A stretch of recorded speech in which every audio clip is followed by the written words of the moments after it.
Kom ons begin ons Bybelstudie deur eers weer saam te bid. Ons Vader, U wat in die hemel is, ons aanbid U en ons sê vir U baie dankie dat U ons almal in hierdie dag geseën en bewaar het, dat U ons hier bymekaar gebring het rondom U woord. Ons is baie diep onder die indruk van hoe groot ons voorreg is, dat in ons wêreld en in ons eie land is dit so dat daar baie mense is wat U nie ken nie, wat nie die voorregte het wat ons het om te kan deel wees van 'n gemeente en om kerk toe te kan gaan, om huisbesoek te kan ontvang, om Bybelstudie te kan doen, om selfs 'n Bybel te hê nie. En daarvoor is ons U ontsaglik dankbaar. Ons is dankbaar vir U teenwoordigheid in ons lewe. Vandag het U ons bewaar, U het ons geseën, U het ons gelei, U gee vir ons vreugde en blydskap in ons huise. Ons het iets gehad om te eet. Daar is baie ander mense wat hierdie dinge nie het nie. En daarom sien ons dit as besondere gawes en bemoeienis wat U met ons maak. En ons sê vir U dankie daarvoor. Bly ons dan ook nou vanaand, wanneer ons saam rondom U woord bymekaar is, gee dat ons U woord werklik sal lees en in ons harte sal ontvang. Ons bid dit in die naam van U Seun, ons Here Jesus. Amen. Wat sê? Nou, ek wil vanaand begin met Paulus se brief aan die Korintiërs, 2 Korintiërs 1. Nou, wat ek vir julle wil vertel van Paulus se brief aan die Korintiërs, is dit is natuurlik 'n baie besondere brief, aangesien dit die brief in die Bybel is, wat handel oor versoening, en waar versoening so sentraal en belangrik is. En hierdie brief het 'n baie kragtige boodskap, want die apostel Paulus het geweldig konflik gehad met die gemeente van Korinthe. En dit het groot hartseer by hom gebring op 'n tyd in sy lewe. En aan die begin van hierdie brief, dan sê hy ook vir hulle dat hy sien nie kans om nou al na hulle toe te kom nie, dat hy dink is beter dat daar eerder 'n tyd verloop voordat hy na hulle toe kom, want sy vorige werk by hulle het uitgeloop op groot hartseer, droefheid. So hulle het maar 'n gespanne verhouding gehad met Paulus. Nou, ek gaan nou nie in op al die detail van, daar is natuurlik geleerdes wat voel dat Paulus se sogenaamde tranebrief is eintlik hier ingesluit in 2 Korintiërs. Ek dink dat 'n mens weet genoeg om die brief te kan volg en te verstaan wat die boodskap is, as jy weet dat daar was 'n gespanne verhouding. Ek dink baie van hierdie teorieë is eintlik maar presies wat ek sê, dat dit is 'n teorie. En ek dink nie 'n mens moet jou baie steur daaraan nie.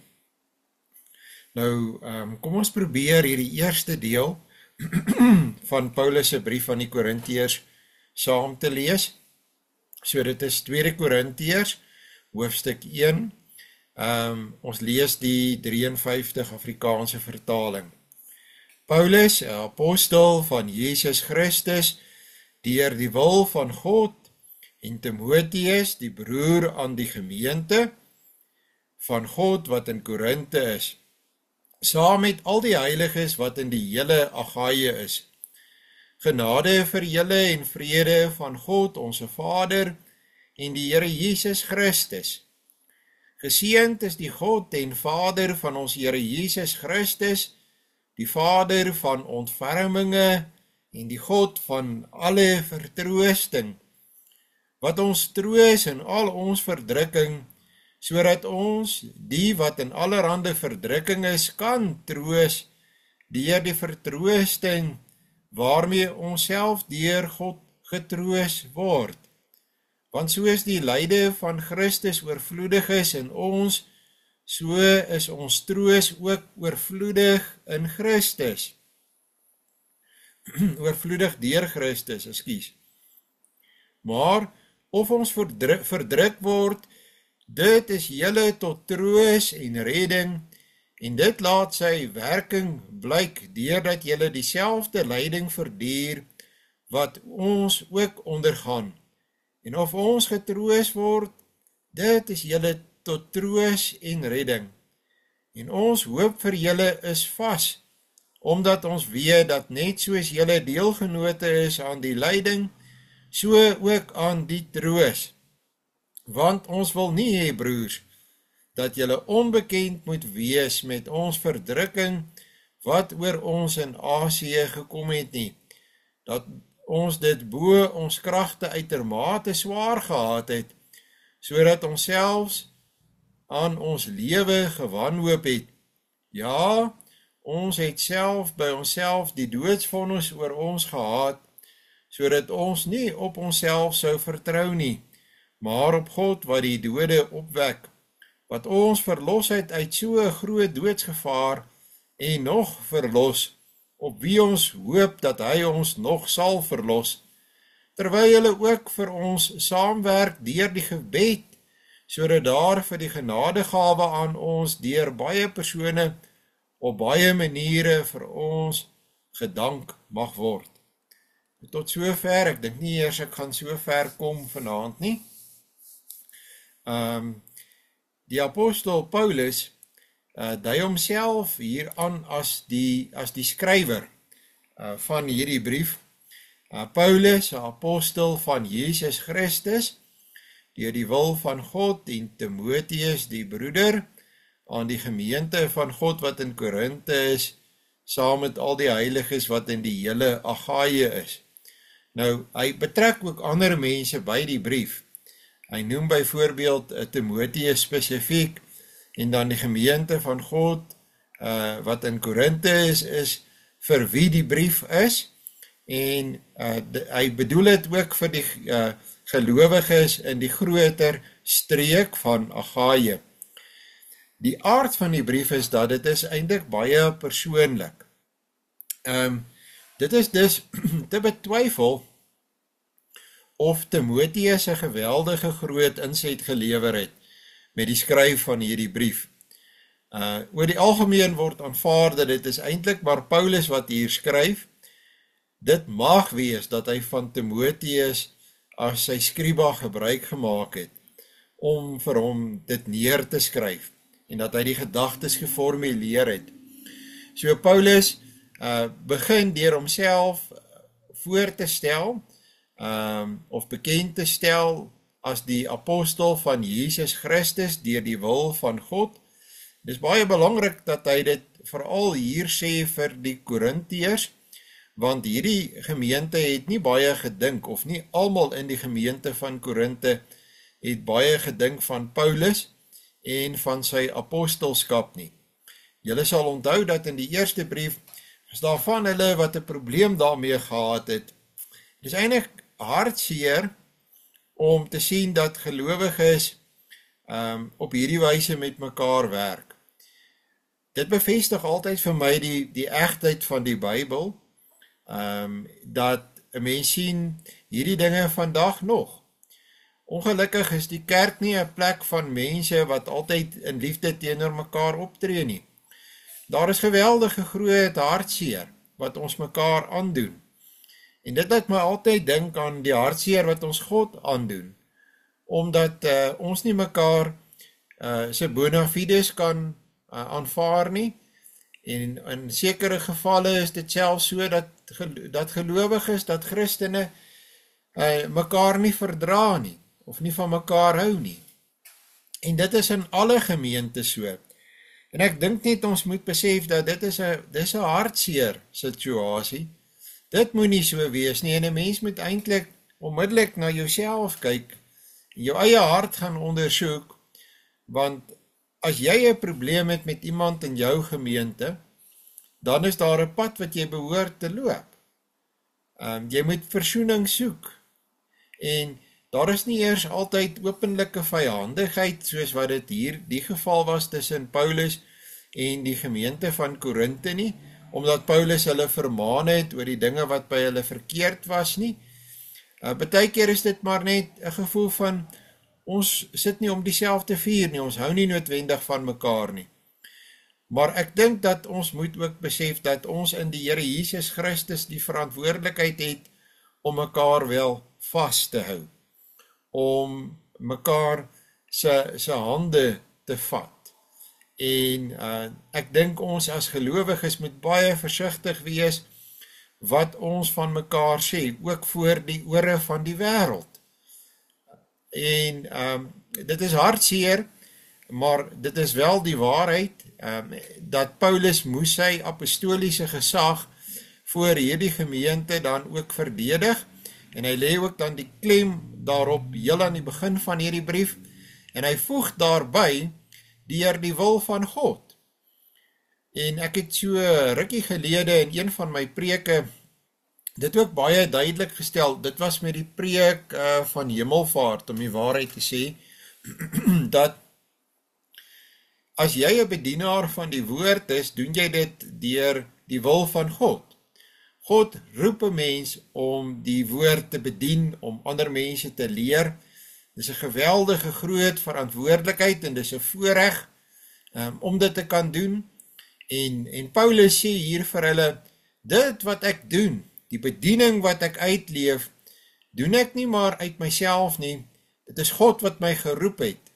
En hy dink natuurlik hier aan sy Damaskus ervaring, toe die Here Jesus hom geroep het om apostel te wees. Spesifiek dan ook die apostel na die heidene toe.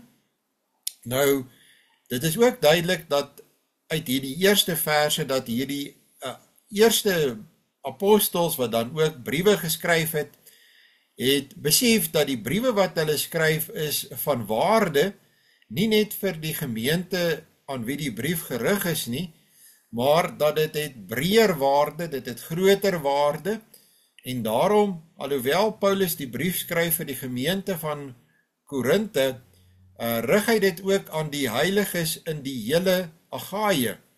Nou met heiliges, dis een van daardie woorde wat 'n mens as gevolg van ons moderne gebruik van die woord heilig maklik verkeerd kan verstaan. Ek wil amper sê, as jy die woord heilig in terme van die kerk hoor, of van gelowiges hoor, dan bedoel baie Afrikaans sprekende mense dit nie altyd positief as hulle sê, daai een hou homself baie heilig nie. Ons gebruik nie in die algemene spreektaal die woord heilig om byvoorbeeld na onsself te verwys nie. Ons sal eerder byvoorbeeld die woord gelowiges gebruik. Terwyl hoe ons die woord gelowiges gebruik, het hulle die woord heiliges eerder in daardie konteks gebruik. En dit herinner natuurlik aan die Ou Testament, waar die Here in Levitikus gesê het, dat ek die Here julle God is heilig, en ons moet ook heilig wees. Bedoelende, ons moet afgesonder wees vir hom in hierdie wêreld. Nou wanneer ek wil graag ook heilig wees. Ek strewe daarna, dit is 'n doel van my lewe, om heilig te wees, en ek bedoel nie daarmee dat ek dink ek is beter as ander mense nie, maar ek bedoel daarmee, ek wil vir God in hierdie wêreld heilig leef. Ek wil anders wees. Ek wil nie soos die res van die wêreld wees nie. As jy kyk hoeveel mense daar in hierdie wêreld is, as jy 'n bietjie hier rondry in die omgewing van Gauteng, dan sien jy, en glo vir my, dit wat jy sien hier by, wil ek amper sê, die blanke woonbuurte is maar klein in vergelyking met wat om hierdie woonbuurte aan die gang is. Die informele nedersettings. Dit is so nodig dat ons in Suid-Afrika mense het wat vir hulle self sê, ons moet heilig lewe, ons moet 'n duidelike voorbeeld stel van wat dit beteken om afgesonder te leef vir God. Mense gebruik die naam van God, of selfs die naam van ons Here Jesus Christus. Een van die plekke waar ek vandag gery het, was daar 'n kleuterskool, en die naam van die kleuterskool was iets in die lyn van die skool van Jesus, of die kleuterskool van Jesus. En dit was daar in Lolly se omgewing. Ek moes 'n hele ompad ry as gevolg van onluste. En dit het my net weer laat wonder, mense skryf die naam Jesus in daardie omgewing, en is duidelik, sover as wat ek weet, nie 'n blanke omgewing nie, maar ken hulle die Here Jesus? Ken hulle hom werklik? So, ons bedoel nie daarmee in hierdie konteks die een of ander supergeestelike nie, maar mense wat bereid is om met hulle lewe duidelik te toon dat hulle aan die Here behoort. So, hou maar in gedagte dat die brief het waarskynlik 'n wye draai gemaak van Korinte af. Paulus begin sy briewe altyd met die woorde genade en vrede. Dit word vir ons baie algemene woorde, genade en vrede. Dis 'n mooi manier om mekaar te groet. En ek dink dat dit sou selfs 'n gepaste manier wees om mekaar vandag te groet. Maar die woorde genade en vrede het natuurlik 'n baie dieper betekenis. Genade wys vir ons op die ontferming van God, die omgee van God, die begenadiging deur God. En ek dink dit is oor die algemeen die idee wat ons het as ons die woord genade hoor, dan dui dit vir ons op begenadiging, vergifnis van ons sonde en daarom begenadiging. Maar die genade van God is dood eenvoudig die liefde van God. En die oomblik as jy praat van die liefde van God, is dit 'n geweldige ryk gedagte. En ek dink ek het dit juis ook probeer toon met die preke uit Efesiërs hoofstuk 3, hoe dat die afgelope Sondag, hoe dat die liefde van God 'n geweldige omvattende gedagte is. So, die genade van God is sy neerbuigende eerste liefhê van ons as mense. Dit bevat inisiatief van God se kant af. So dit het 'n geweldige ryk betekenis. En 'n mens kan gerus gaan besin en bidend besin oor die woord genade. Ek dink nie ons moet dit net by ons laat verbygaan nie. En vrede is die kosbaarste ding, dink ek, wat daar is. En vrede is nie net die afwesigheid van ongelukkigheid nie, of van oorlog nie. Alle mense soek mos na geluk. As jy gaan kyk na Psalm 1, die Psalm waarmee die bundel, die Psalms begin, dan kry ons daar die resep vir hoe kan ek gelukkig wees. Die mens wat luister na God se woord en wat probeer leef in terme van God se wet, is die mens wat is soos 'n boom wat geplant is by waterstrome, wat op sy tyd sy vrugte gee. Almal wil gelukkig wees. En vrede is om gelukkig te wees. Vrede is om berusting te hê. Vrede is om te kan sê, as vandag die laaste dag van my lewe is, dan het ek sekerheid, ek weet waarheen is ek op pad, en ek het berusting, ek het vrede.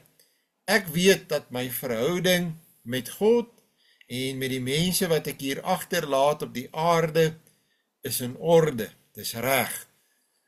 Ek het vrede. So weer eens, ek kan nou gepraat het, maar ek probeer dinge sê wat julle nie al voorheen gehoor het nie, kon gepraat het oor die groet van die Jode, waarmee hulle mekaar altyd groet, Shalom, wat beteken ten diepste harmonie of balans, dat daar balans wees in jou lewe, laat jy perspektief hê en dat jy die korrekte perspektief het. So, weer eens 'n geweldige, uitgebreide en omvattende gedagte. Maar beide van hulle is natuurlik positief. En as jy hierdie twee dinge in jou lewe het, het jy alles. Dan het jy alles wat jy nodig het. Ons is so geneig om in die wêreld waarin ons te leef, in terme van die materiële te dink.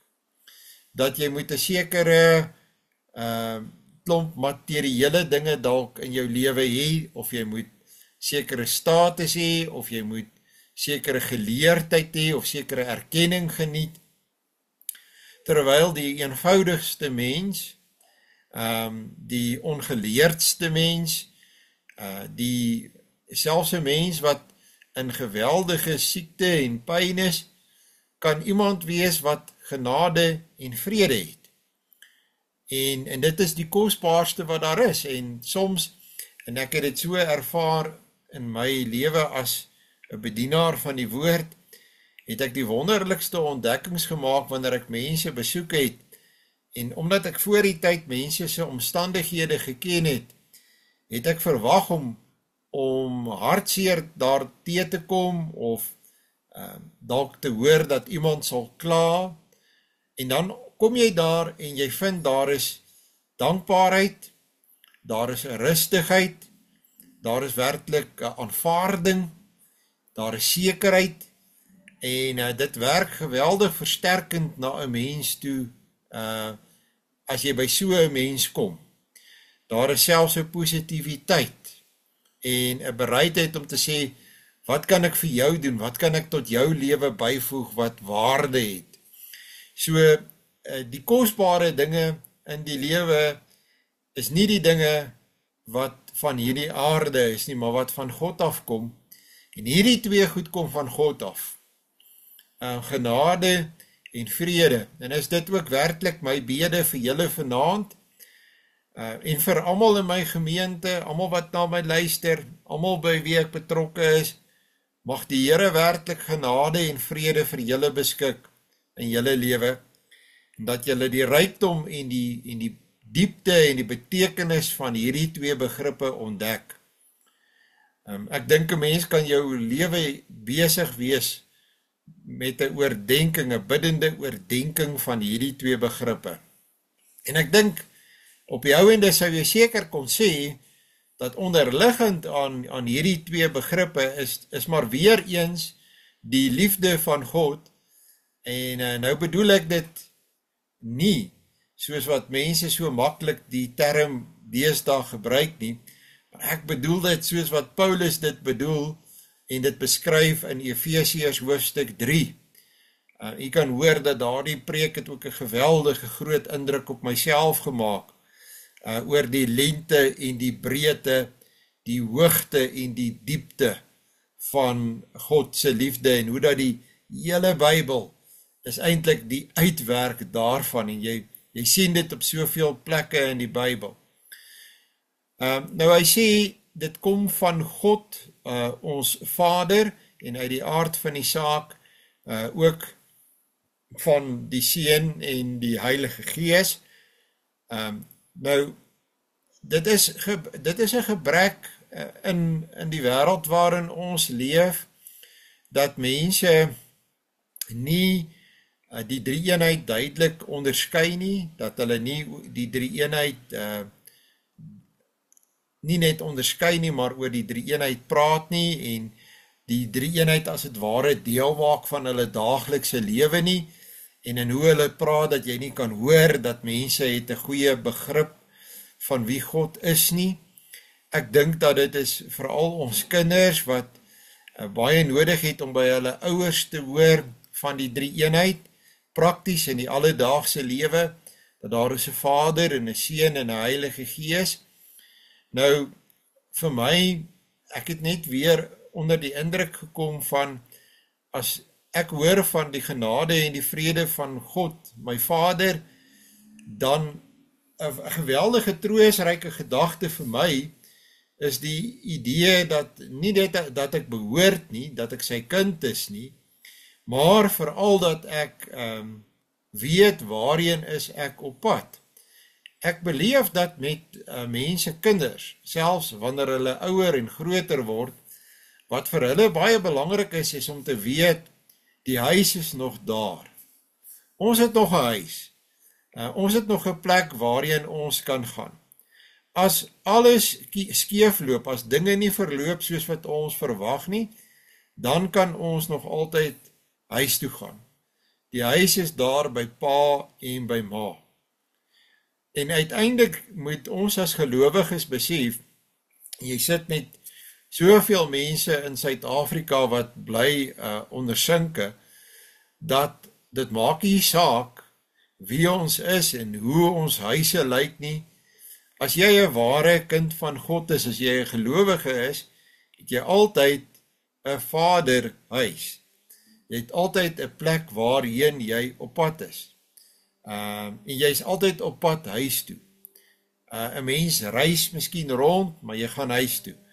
Jy doen jou werk, en dan gaan jy huis toe. En so is ons as gelowiges in wese ook op pad na die huis van ons hemelse Vader toe. En ons Here Jesus gee eintlik vir ons iets geweldig kosbaar wanneer hy sê, glo in God, glo ook in my, in die huis van my Vader is daar baie woonplek en ek gaan om vir julle plek gereed te maak. En dink vir 'n oomblik daaroor dat God gee dit vir ons. Dit is wat sy genade en sy vrede is. Dit bring 'n geweldige rustigheid en 'n kalmte oor 'n mens in hierdie lewe met al sy onsekerheid, met al sy gespook, dat maak nie saak wat gebeur nie, ek het 'n woonplek by my Vader.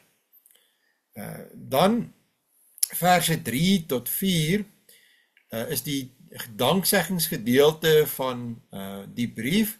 Geseënd is die God en Vader van ons Here Jesus Christus, die Vader van ontferminge en die God van alle vertroosting, wat ons troos in al ons verdrukking, sodat ons die wat in allerhande verdrukking is kan troos, deur die vertroosting waarmee ons self deur God getroos word.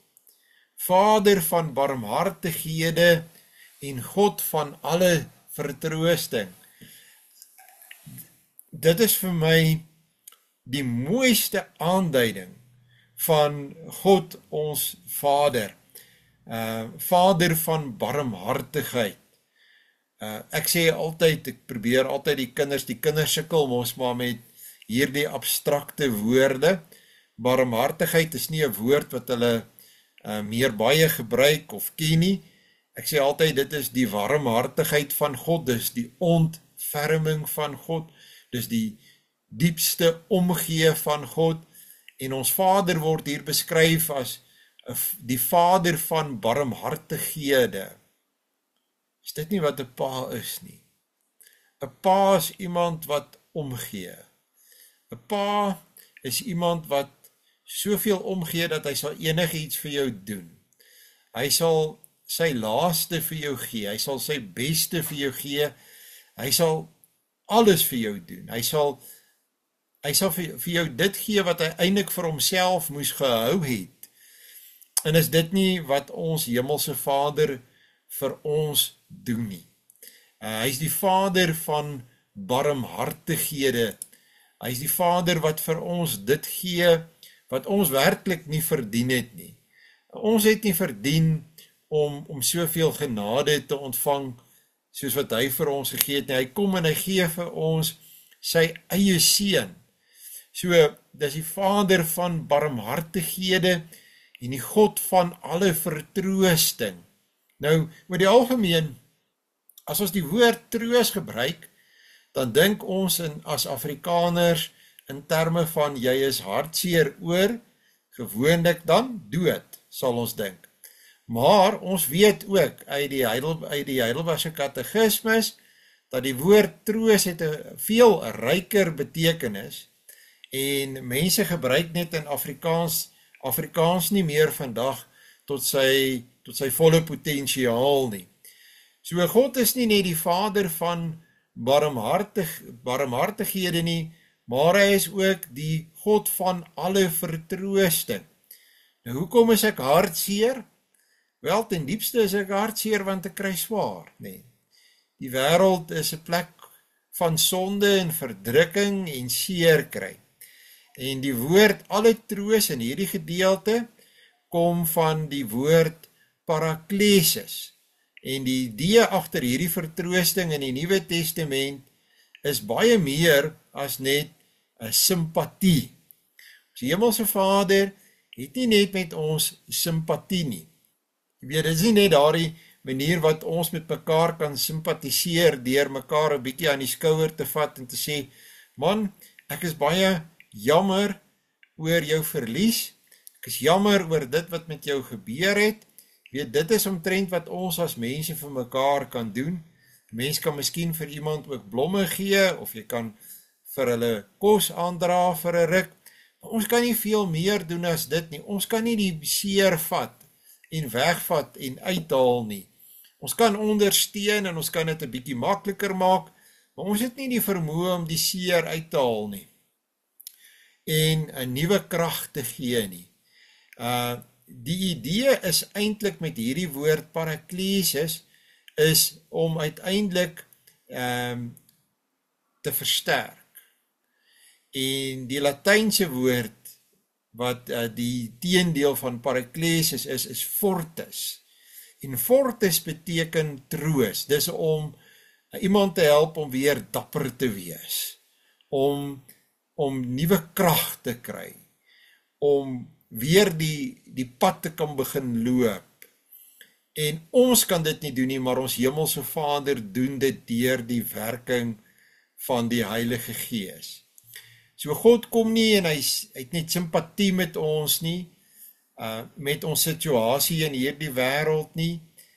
Hy kry ons nie net jammer nie, hy kom en hy tree daadkragtig op en hy gee ook aan ons nuwe krag, fortis. Hy troos ons. Hy troos ons op 'n baie konkrete en kragtige manier.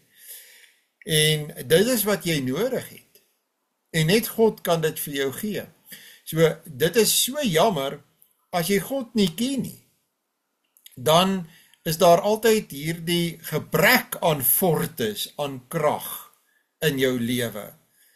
'n Mens staan baie keer verstom as jy met gelowiges te doen kry, wat die een na die ander ding oorkom. Soortgelyk as dit wat met Job gebeur het, en jy dink by jouself, hoe kan dit wees dat hierdie mens dit alles hanteer en oorleef en aangaan, terwyl al hierdie dinge voortdurend besig is om te gebeur? En die antwoord is, want daai mens het troos gevind in God. Daar is sekerheid in hierdie mens se lewe, genade en vrede. God het hierdie mens getroos. Weet, wanneer ek ry, as ek by iemand was, en die laaste 2 weke het ek veral by iemand gekom, wat deur 'n baie moeilike tyd in sy lewe gaan. En jy weet, ek kan sien hoe dat die Here besig is om daai mens te troos. Ja, ek lees en ek bemoedig en ek glo die Here gebruik my as sy instrument, maar dit is die Here wat uiteindelik die verskil maak. En enige amptdraer, as jy jou werk ernstig opneem, jy pak jou werk aan, en baie keer voel 'n mens so min en so swak en so onseker of jy vir hierdie mens iets kan beteken. Maar dis nie ons wat dit doen nie. Dis God wat dit doen deur die werking van sy Heilige Gees. Spurgeon het my, of 'n aanhaling van Spurgeon het my op 'n gedagte gesit. Wanneer ons Here Jesus in die tuin van Getsemane doodsbenoud is, dan versterk ons Vader hom met die oog op die pad wat vir hom voorlê. En soos ek sê, dis nou maar net 'n opmerking wat Spurgeon gemaak het, wat my onmiddellik iets laat besef het, wat ek nog nooit voorheen gesien het nie. Spurgeon was 'n Puriteinse prediker in Londen gewees, baie bekend, sy boeke is ook baie bekend. Maar Spurgeon het gesê, besef vir 'n oomblik, hoe kragtig is die vertroosting, die fortes van ons hemelse Vader, want jy sien dit daar in die tuin van Getsemane, nee. Die Here Jesus is doodsbenoud, die Vader versterk hom, en dan uiteindelik gaan die Here Jesus en hy loop die pad terwyl hy presies weet wat op hom wag.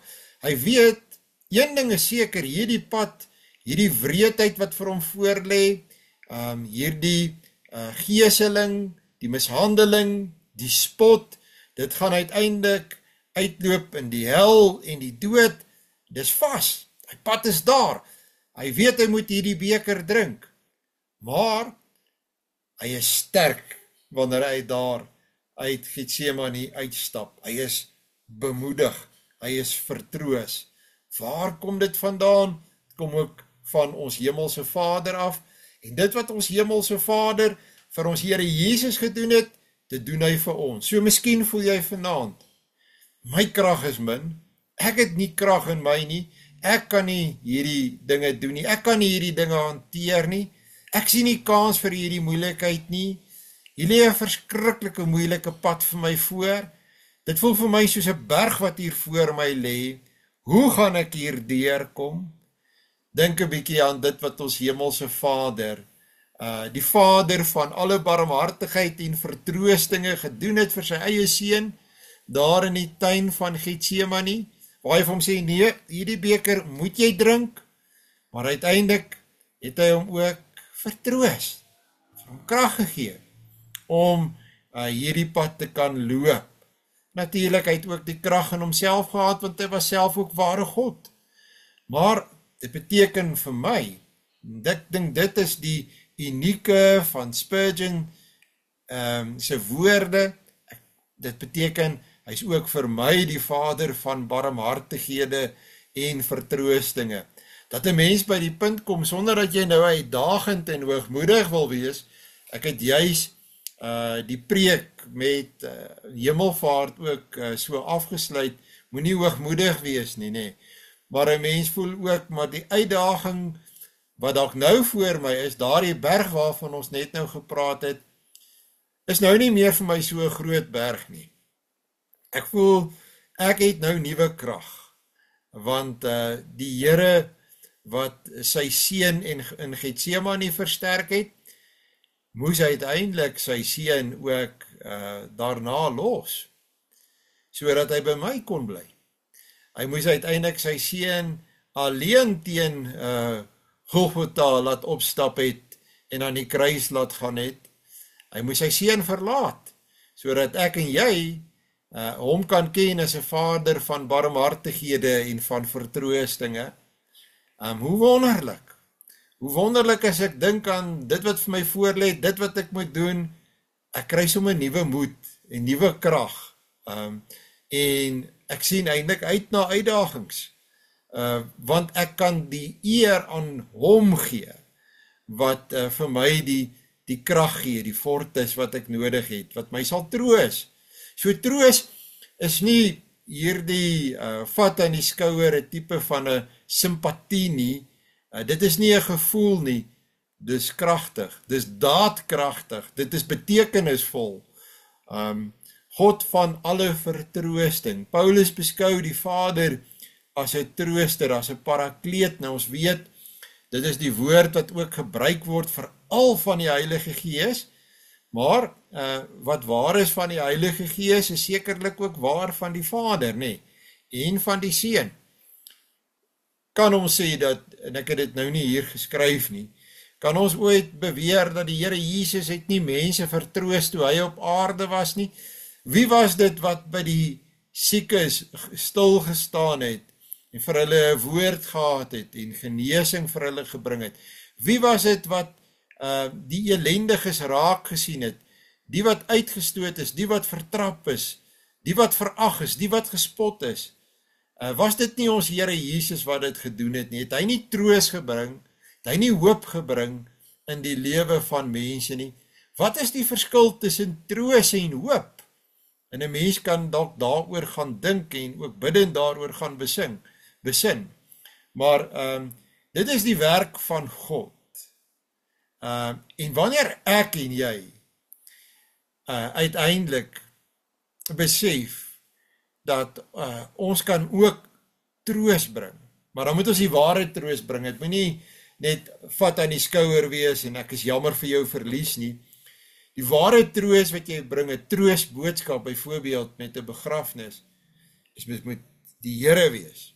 Jy moet vir iemand, jy moet hom bekendstel, jy moet God aan hom bekendstel, jy moet God as het ware aan hom voorstel. Anderste bly dit maar by daardie tipe van simpatie, wat op die ou einde maar hol is, wat nie veel blywende krag het nie. Kyk, jy gaan huis toe. Ek het dit nou onlangs besef met die laaste dood in ons gemeente.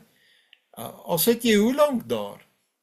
En al, ek onthou, ek het nogal lang gesprekke gehad met die persoon, spesifiek ook oor die verlies wat Naomi gehad het, nou in die boek Rut, en hoe dat sy ook 'n bietjie moedeloos was, maar uiteindelik haar geloofskrag wat ook deurgekom het, omdat God dit vir haar gegee het, glo ek. Maar jy gaan huis toe, daai persoon bly agter, en jy kan nie die hele tyd by daai mens wees nie, so wat gee jy vir daai mens? Jy bring God se woord. En dis die heel belangrikste, dis daar waar die troos lê, die Vader van barmhartighede en van vertroostinge. Nou ja, wie natuurlik ook by die persoon bly, wanneer daardie persoon hulle Bybel oopmaak en lees, is natuurlik die Heilige Gees. Ja, en u sal dit nie glo nie, maar miskien sal u. Iemand het vir my gesê in die laaste week, ek het nie 'n Bybel nie. My vraag was eintlik, ek het huisbesoek gedoen en ek vra vir die persoon, hoe gaan dit met jou Bybel lees? En hy sê, ek het nie 'n Bybel nie. Ek sê, hoe kan jy nie 'n Bybel hê nie? Nou daar was 'n lang storie en verduideliking van hoekom dit so is, en die persoon het gesê, hy wag, sodat sy pensioen kom, en dan gaan hy 'n Bybel koop. En ek het huis toe gegaan, en ek het die volgende dag 'n Bybel wat ek gehad het, ek vir die persoon gevat, en toe vra die persoon, en 'n boek met dagstukke. Dit het ek die dag daarna gevat. 'n Mens moet die woord by iemand bring, en baie keer moet jy dit vir iemand fisies gee. Baie keer moet jy vir iemand sê, hier is 'n Bybel, kom ek help jou om die Bybel te lees, om die Bybel te verstaan, kom ek help jou om in 'n verhouding met God te kom. Ek moet weer huis toe gaan, ek moet weer aanbeweeg na 'n volgende geval, na 'n volgende persoon toe, maar ek wil seker maak, jy het God se woord, en jy kan dit lees, en die Heilige Gees gaan jou lei, en ek kan bid dat die Heilige Gees jou lei en help om die woord te verstaan en jou eie te maak. So dit is verskriklik belangrik dat ons altyd die woord van God bring op soveel moontlike maniere as wat ons kan. Die Here Jesus het vir ons gesê dat in Johannes 14 vers 16, en ek sal die Vader bid, en hy sal julle 'n ander trooster gee, om by julle te bly tot in ewigheid. As die Heilige Gees by ons intrek geneem het, dan bly hy by ons. Hy gaan nie van ons af weg nie. Dit is vir my 'n wonderlike gedagte. Ja, natuurlik, mits ek kom nie bedroef deur in sonde te volhard nie. Ek moet bereid wees om my sonde ook te bely, en eerlik te wees teenoor God. Die Gees van die waarheid, wat die wêreld nie kan ontvang nie, omdat dit hom nie sien en hom nie ken nie, maar julle ken hom, omdat hy by julle bly en in julle sal wees. Die belangrikste ding wat 'n mens in jou lewe moet doen, is om God te ken. en om God lief te hê. En die Heilige Gees is die een wat ons help om in verhouding met God te leef. Dan Johannes 14 vers 26, maar die Trooster, die Heilige Gees, wat die Vader in my naam sal stuur, hy sal julle alles leer en sal julle herinner aan alles wat ek vir julle gesê het. Die Parakletos, die Heilige Gees, word deur die Vader gestuur in die naam van die Here Jesus, met ander woorde ook op grond van die werk van die Here Jesus, maar ek vra dit ook. Ek vra ook vir die Heilige Gees in die naam van Jesus Christus. En ek dink dit is ook wat die Here Jesus bedoel het. As jy dus vir iemand bid wat nog nie die Heilige Gees ontvang het nie, of iemand wat sê ek voel so alleen, ek is so eensaam, dan kan jy bid in die naam van die Here Jesus dat die Vader hulle Gees sal stuur om hierdie persoon te lei en te help om die woord te verstaan, die woord te onthou en die woord uit te leef. Hy sal julle alles leer en sal julle herinner aan alles wat ek vir julle gesê het. Die Heilige Gees werk deur die woord en die woorde van ons Here Jesus is belangrik. Hy herinner ons aan dit wat God vir ons sê, wat God wil hê ook in ons lewe moet bly. Ek dink 'n baie belangrike deel van 'n mens se lewe as 'n gelowige is die memorisering van die woord van God. Om aktief te gaan sit en dele van die Bybel te leer, en ek weet almal gaan sê, ek is nie baie goed daarmee nie, ek onthou nie meer goed nie, maar ek dink nie ons doen genoeg moeite nie. Ek dink nie ons eerlikwaar, hoe hard probeer jy om die woord van God te memoriseer?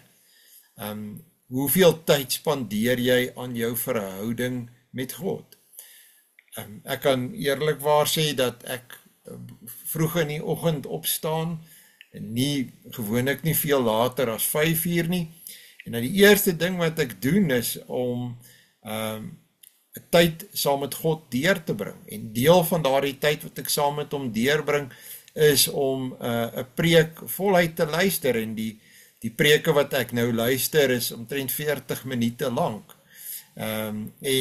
dit is redelike moeilike Engels, maar dit het geweldige waarde en betekenis vir my. Ek spandeer tyd saam met God, en ek probeer die woord van God leer en memoriseer.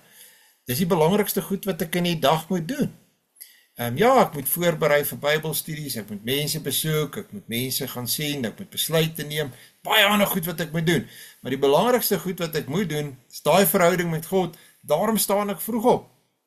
Ek stel maar my wekker, en ek kom op, en ek kom aan die gang, dat ek hierdie tyd het. Teen die tyd wat die besige dag begin, het ek al reeds tyd saam met God deurgebring. Dan Johannes 15 vers 26, maar as die Trooster gekom het wat ek vir julle van die Vader sal stuur, die Gees van die waarheid, wat van die Vader uitgaan, sal hy van my getuig. Die Heilige Gees getuig altyd van die Here Jesus.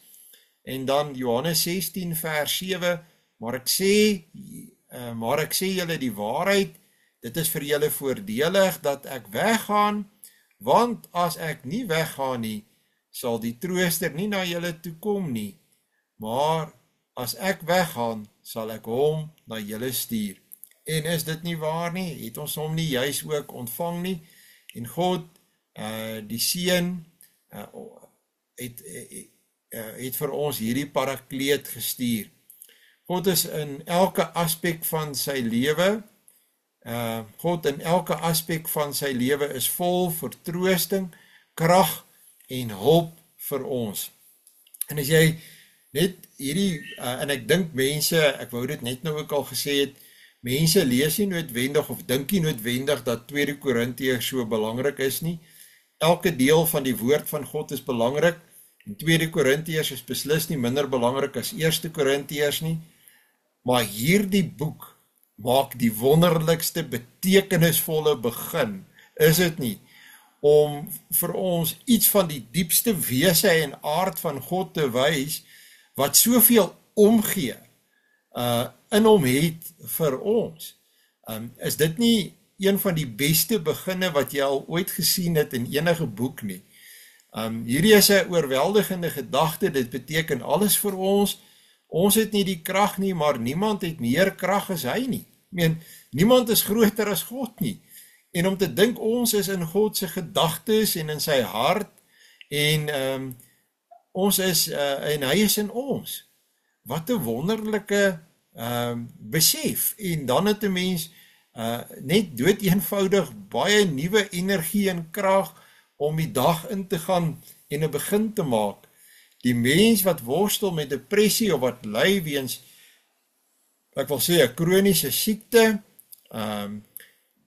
die mens wat eensaam en alleen is, vir ons almal en vir nog vele meer, maak nie saak wat jou besondere probleem is nie, ons het hier die groot trooster. Hoe is hy die trooster? Wel, ek probeer eintlik hier vra, hoe troos God ons? En ek dink ten diepste lê troos in sekerheid. As jy sekerheid het, jy behoort, en jy behoort aan God, dan het jy byvoorbeeld sekerheid waarheen jy op pad is, waar jy gaan uitkom. En dit is juist waar daardie wonderlike belydenisskrif, die Heidelbergse Katekismes, begin. En ek wil vanaand hier vir julle 'n ding sê, en dit is seker maar my laaste gedagte oor hierdie gedagte van troos, is dat die Heidelbergse Katekismes kan jy net so vat Sondag 1. En ek dink ons almal ken hom uit die kop uit, hierdie antwoord. En jy kan hom net so gebruik om iemand te troos, om iemand se lewe weer op die regte spoor te kry. Wat is jou enigste troos in lewe en in sterwe? En daardie troos is dat ek in lewe en in sterwe, of met liggaam en siel, in lewe en in sterwe, nie aan myself nie, maar aan my getroue verlosser Jesus Christus behoort. Ek is nie alleen nie. Ek is nie niks werd dat niemand in my belang stel nie, dat ek weggegooi moet word nie, dat ek geïgnoreer moet word nie. Hy het met sy kosbare bloed vir al my sondes ten volle betaal. Hy het sy lewe gegee vir my. Ek moet waarde hê. Ek het betekenis. En hy het my losgemaak, hy het my bevry uit die heerskappy van die duiwel, en hy bewaar my op so 'n wyse dat sonder die wil van my hemelse Vader geen haar van my kop kan val nie. Dit maak nie saak wat nou net in my lewe gebeur het en wat skeef geloop het nie.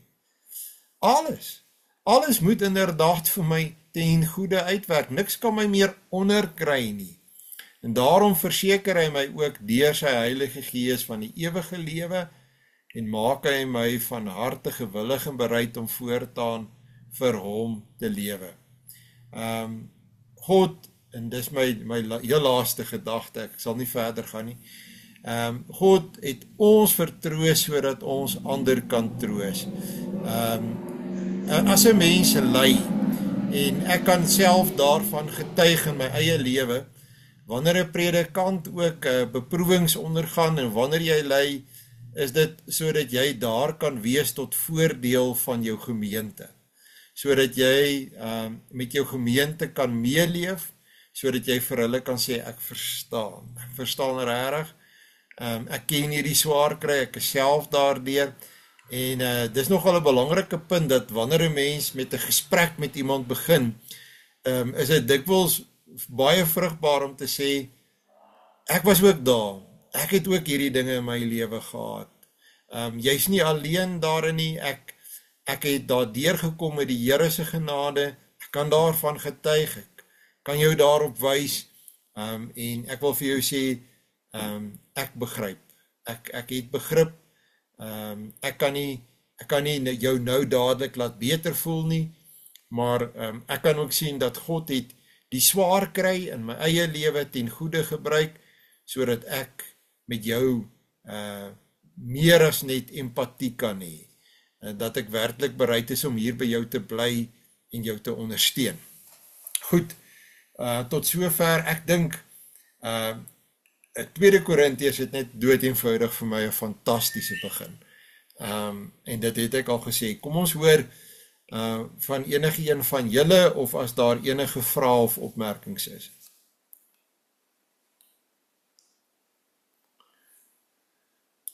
Ek het gou hier kyk. Sy nee. Baie dankie dat julle ingeskakel het. Ek moet nou amper met my volwasse kategese begin. Ek vra weer eens dan verskoning. Die program is maar net baie vol. Daarom is daar dan nie nog 'n Bybelstudie vanaand nie. Dit is maar net, ek moet môre aand as die Here wil, moet ek dan ook 'n vergadering hou. Maar ek sluit vir ons graag af met 'n gebed. Kom ons bid saam. Ons Vader van alle barmhartighede, ons God van ontferming, ons sê vir U dankie vir genade en vir vrede en vir sekerheid, dat ons kan behoort en dat ons kan weet waarheen ons op pad is. Baie dankie dat U in ons lewe teenwoordig is en dat U woord vir ons gee deur die werking van die Heilige Gees. Gee dat ons met hierdie positiwiteit ook na ander sal gaan, waar U ons vanaand versterk het, gee dat ons ook ander sal gaan versterk met U woord. In die naam van U Seun bid ons gebed. Amen. Baie dankie dat julle ingeskakel het en 'n mooi en 'n geseënde